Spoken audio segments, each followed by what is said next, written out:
Leo ni Nigeria dhidi ya Taifa Stars. Vipi, tunatoboa?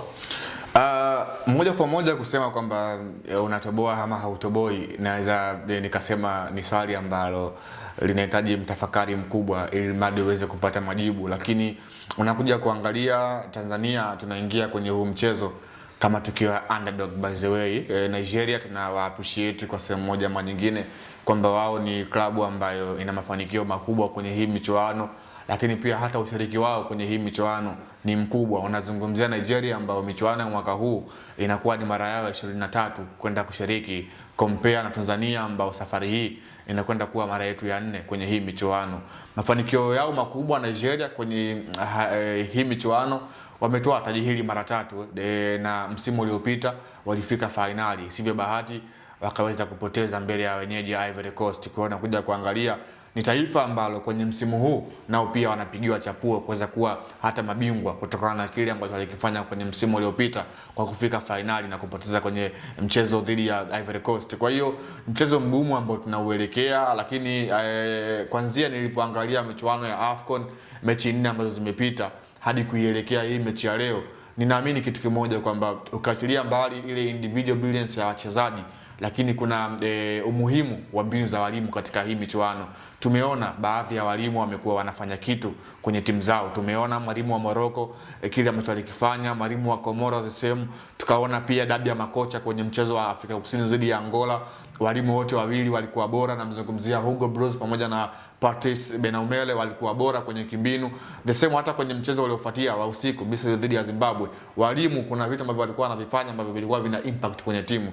Kwa hiyo kuelekea kwenye huu mchezo pia mimi natamani, kwa sababu inapozungumzwa taifa lazima kwanza uweke mbele uzalendo. Miguel Gamondi ameichukua timu wakati timu ilikuwa ipo kwenye wakati sio mzuri, imetoka kupoteza takriban mechi 3 mfululizo, akaingia kwenye timu akaichukua timu mchezo dhidi ya Kuwait, aliweza kupoteza dhidi ya Kuwait, the same akaja kuendelea mechi za kirafiki tumeona ambazo amecheza kule nchini Misri, ameweza kupata matokeo. Lakini kuna kitu ambacho Gamondi inabidi akifanye kwenye timu kama vile niongeza. Anakuja kuzungumzia Nigeria ambao wana top players barani Ulaya ambao wanafanya vizuri, wako pale. Lazima uwe na mkakati mama ili mradi uweze kuwadhibiti wale. Kwa mfano mshambuliaji kama vile Victor Osimhen, miongoni mwa washambuliaji bora kwa wakati huu ulimwenguni, kila mmoja anamfahamu akiwa na Galatasaray ya nchini Uturuki. Kwa hiyo ni mechi ambayo tunakwenda kucheza na timu ambayo imetuzidi kila kitu katika eneo la wachezaji, katika eneo la experience, katika eneo la benchi la ufundi. Unapomzungumzia kocha mkuu wa timu ya taifa ya Nigeria, namzungumzia Eric Chelle ambaye huyu ni raia wa Mali. Msimu uliopita alikuwa na klabu ya timu ya taifa ya Mali katika michuano hii ya AFCON na akafika hatua ya robo finali I think. Kwa hiyo ni mwalimu ambaye kwenye mpira wa Afrika ana mafanikio kadhaa ambayo ameshawahi kuyapata. Kwa hiyo ni mechi ngumu ambayo tunaielekea, lakini kikubwa tumekuwa tunatafunwa na ile rekodi kwamba tumekuwa hatuna mwendelezo mzuri kwenye hii michuano ya AFCON. Inakuwa ni mara yetu ya 4 kushiriki kwenye hii michuano, lakini tukiwa bado hatujapata ushindi hata mmoja. Pengine zinaweza kwenda kuwa michuano ya kwanza kwa kuweza kupata matokeo ya ushindi, lakini pia hata kuweza kupata alama ambazo zitafanikisha kwenda hatua ya 16 bora. Kwa hiyo ni mechi ngumu ambayo leo tunaielekea, na jinsi kundi lilivyo, mechi za mwanzoni ndizo zinatoa mwangaza. Kwa hiyo kikubwa hii leo, hata tukipata ile sare huenda ikawa bora kwetu mbele ya Nigeria ambao hawa ni majiant katika mpira wa Afrika, hasa katika michuano ya AFCON. Sawa, nini mwalimu Gamondi afanye walau tuambulia hata alama moja? Of course moja kwa moja ni kwanza kwenye chaguzi ya kikosi, kwa maana squad selections ambayo atakwenda kuanza nayo, wale starting 11 kwenye mchezo wa leo. Moja kwa moja natamani kwenda kuona zaidi akiwa na waheshimu sana na Nigeria. Kwanza tuwe na namba nyingi ya viungo katika eneo la uwanja. Hiyo ndio itakuwa silaha yetu ya kwanza. Namtegemea kumuona kama mtu Maurice Abraham kwenye kikosi leo akiwa sehemu ya mchezo, Faisal Salum Abdalla Feitoto akiwa sehemu ya mchezo, Novatus Dismas the same akiwa sehemu ya mchezo, hata bwana mdogo Alphonse Mabula naye pia anastahili kuweza kuwa kwenye sehemu ya huu mchezo. And then tuwe tuna msaada wa mtu mmoja ambaye ana speed, either tuwe na Simon Msuva katika rings moja, ama tuwe na Idi Nado ambaye huyu atakuwa anafanya ranks ziweze kuwa bize muda wote, ili kuweza kuwanyima ule uhuru wale walinzi wa timu ya taifa ya Nigeria, wale wa pembeni, kwa maana namzungumzia Ole Aina ambao watakuwa wanacheza kwenye ule upande, wasiwe huru sana kwenda ku overlap, maana Nigeria uimara wao mwingine upo kwenye maeneo yao haya mawili, kwa maana mlinzi wa kushoto pamoja na mlinzi wa kulia. Kwa hiyo kitu kikubwa ambacho Gamondi inabidi akifanye kwanza ni aina ya wachezaji ambao watakwenda kuanza kwenye mchezo wa leo. Naamini Nigeria ni timu ambayo kwa kila sehemu wametuzidi. Kikubwa ni kuwaheshimu. Kuwaheshimu vipi? Tumeona Komoro wakati anacheza na Morocco, mwalimu wao alikuwa anatumia mfumo wa 5-4-1 kwamba walinzi watano, midfielders wanne, and then juu anabakia mmoja ambaye alikuwa ni Said Safari. So ile plan kipindi cha kwanza iliweza kumlipa mpaka anakwenda half time bila kuruhusu bao. Kipindi cha pili alipochange mfumo tuliona ambacho kilimkuta.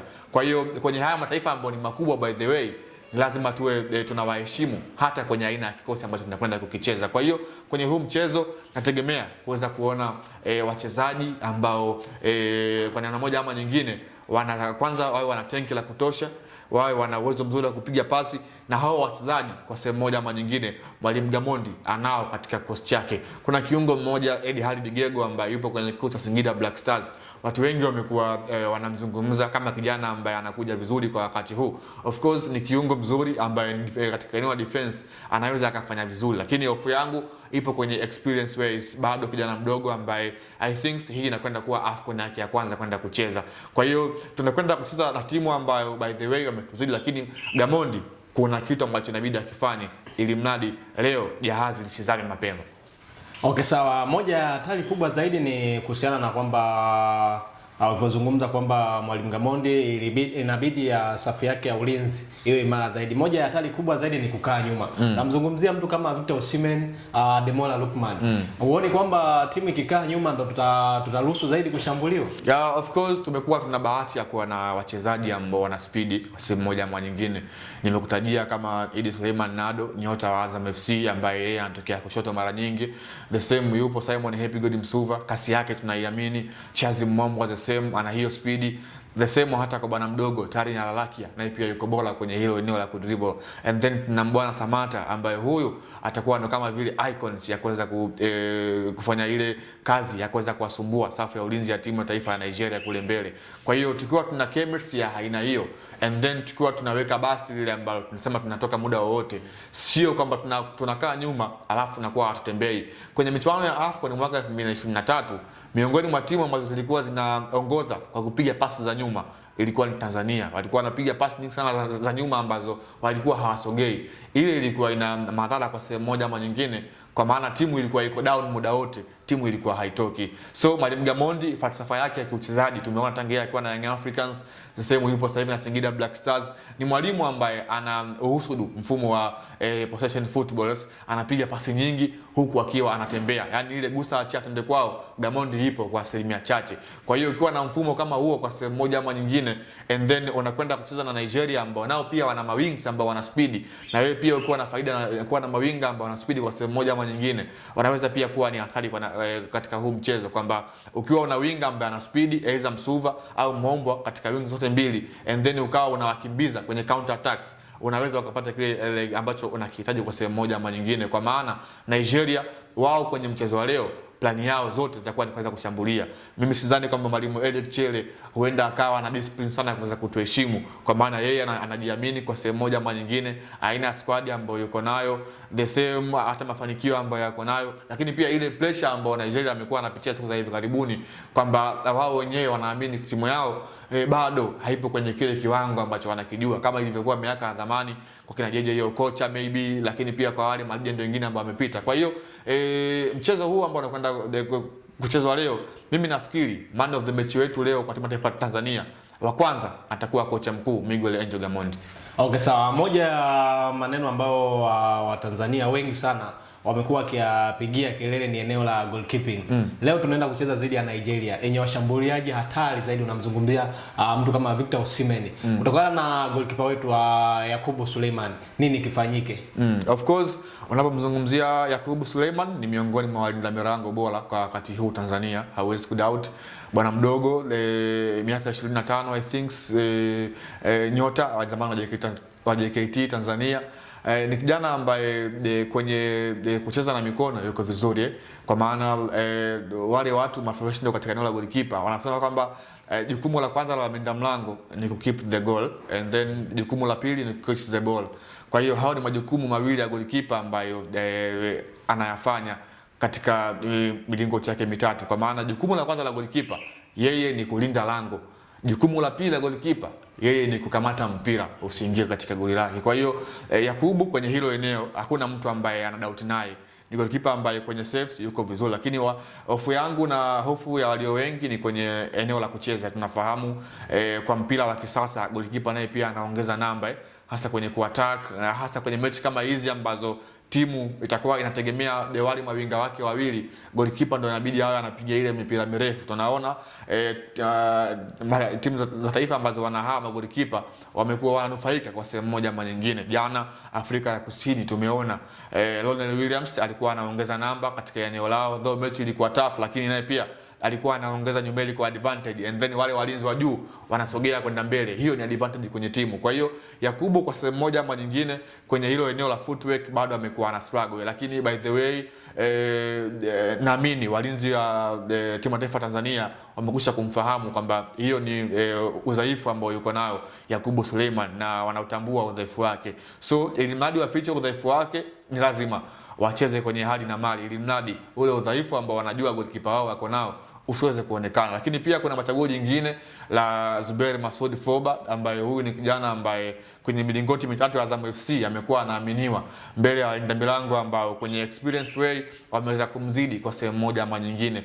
Zuberi Foba ni mlinda mlango bora ambaye sasa hivi anazungumzwa sana Tanzania kwa maana na kile ambacho anakionyesha, lakini tunasema winning team never change, kwamba Yakubu Suleiman ndio amekuwa na ile consistency ya kucheza kwenye hizi mechi tangia kwenye michuano ya CHAN tukaenda kwenye zile mechi nyingine ambazo zilikuwa za friend kwenye kalenda ya FIFA, yeye ndo alikuwa anaanza. Kwa hiyo ana experience fulani ambayo wanaipata kwenye hii michuano na kwenye test. Nakumbuka mchezo wa kwanza wa Yakubu Suleiman anakaa kwenye milingoti mitatu ya timu ya taifa ya Tanzania, ilikuwa ni mchezo dhidi ya Morocco ambao ulipigwa katika nchini Morocco kufuzu michuano ya World Cup, ambapo tulifunga bao 2-0, goli la Morocco likifungwa na Ibrahim Diaz, lakini pia na sikumbuki nani, lakini mechi ambayo ilisaka 2-0. Kwa hiyo ni mlinda mlango ambaye ana experience by the way, lakini pia Gamondi anaweza akawa na option ya kuchagua pengine hata kwa Zuberi Foba kuweza kuanza katika mchezo wa leo, lakini mimi naamini Yakubu ndiye ambaye anastahili kuweza kuanza katika milingoti mitatu hilo katika mchezo mgumu dhidi ya timu ngumu katika michuano migumu ya AFCON. Okay, sawa. Kwa kumalizia zaidi kwamba tumeona baadhi ya nyota ambao ni mara ya kwanza ambao kwa maana kwamba wanaenda kucheza mechi yao ya kwanza. Huoni pressure itakuwa ni kubwa sana kwa wachezaji hao ambao ni mara ya kwanza kucheza mchezo huu? Of course wanasema kwamba experience matter most, ni miongoni mwa msemo ambao nimekuwa napenda sana kuzungumza na umekuwa una mata. Tuna chaguo kama vile mchezaji Shomari Kapombe inakwenda kuwa AFCON yake ya kwanza kuweza kucheza kwenye career, lakini unakuja kuangalia pia kuna vijana wengine ambao wanaingizwa kwenye kikosi. Kwa mfano nimemzungumza Edi Halid Gego, Mzanzibari, nyota wa Singida Black Stars, imekuwa ni call up yake ya kwanza. I think hata kwa Kelvin Nation inakwenda kuwa AFCON yake ya kwanza, hata vijana wengine inakwenda kuwa ni AFCON yao ya kwanza, lakini by the way wana ile chachu ambayo wamekuwa wanaipata ama ule ushindani ambao wamekuwa wanaupata kwenye timu zao za clubs, huenda ikawa ina msaada kwa sehemu moja ama nyingine kuelekea mchezo wa leo. Tumeona wale ambao wana experience kubwa mara kadhaa wamekuwa wanatolewa jasho kwa sehemu moja, lakini by the way hawa wachezaji wana ya kujifunza kutoka kwa wachezaji wa Nigeria kwa sehemu moja ama nyingine, tuna appreciate. Lakini safari hii kama taifa tumeazimia kwamba kwenye michuano ya AFCON hatuendi kushiriki, tunakwenda kushindana, walau tufike hatua ya 16 bora ambayo tumekuwa tunaiota kila siku. Kwa hiyo kuifikia 16 bora inaanzia hii leo kwenye timu ngumu. Hauwezi kufika hatua ya 16 bora kama hawa vigogo ambao wanapewa nafasi kubwa kwenye hii michuano kabla haujawatoa. Kwa hiyo lazima kwanza ukompete nao hawa ambao wapo, and then ndio ufike hatua ambayo inafuatia. Kwa hiyo ni mechi ngumu ambayo hii leo dua, sala na hata maombi pia yanahitajika katika timu ya taifa Tanzania ambao wamekuwa mara kadhaa wakizungumzwa kama kichwa cha mwenda wazimu kwa sehemu moja ama nyingine. Okay, sawa. Mara nyingi kwa mfano kama leo ikitokea tutapoteza, lawama kubwa zitakuwa kwa mwalimu. Je, ni sahihi kumlaumu mwalimu? Of course hata kama timu ingefanya nini, lakini mwalimu ndo anakuwa analaumiwa. Ndio falsafa ya Tanzania imekuwa ipo hivyo. Tunaona hata wakati mwingine unaona mshambuliaji anakosa bao na goli, watu wamekuwa wanakwenda kumtupia lawama head coach kwa kile ambacho anakifanya, lakini ambao wanazungumza hivyo mara nyingi waga tunawahesabu hapo kwenye ile kundi ambao hawajui, lakini wale ambao wanatambua kitu tactical na technical wanakuwa wanaelewa kwa ufahamu mpana zaidi, kwa maana coach amefanya nini kwenye kimbinu, lakini pia coach amefanya tactical gani kwenye mchezo huu, na kweli kimekwenda kuimprove kwenye huo mchezo.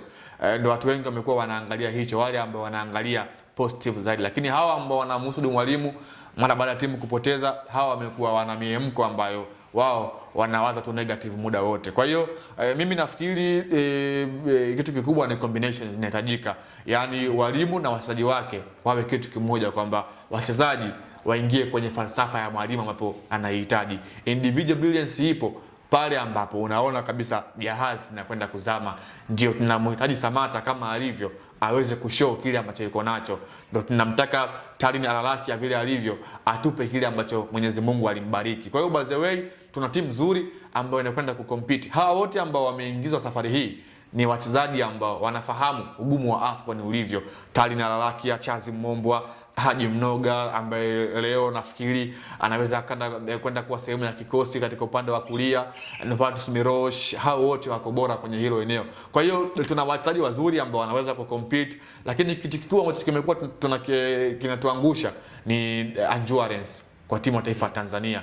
Tumekuwa tunakosa ule uvumilivu.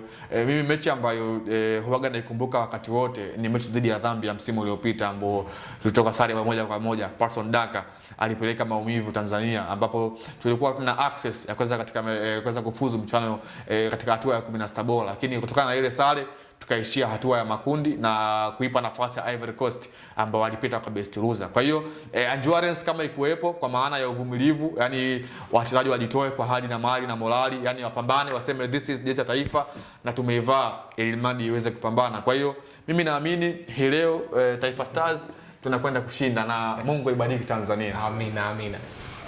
Na mtazamaji wa Annual TV, hii ni special edition kwa maana ya kwamba ladha za Afrika, ambapo tunaangazia matukio yote ya michuano ya AFCON. Hiki ni kipindi maalum kwa ajili ya AFCON. Ulikuwa na mimi Daudi Julius, wenzangu hapa ni Leopard John. Kwa heri.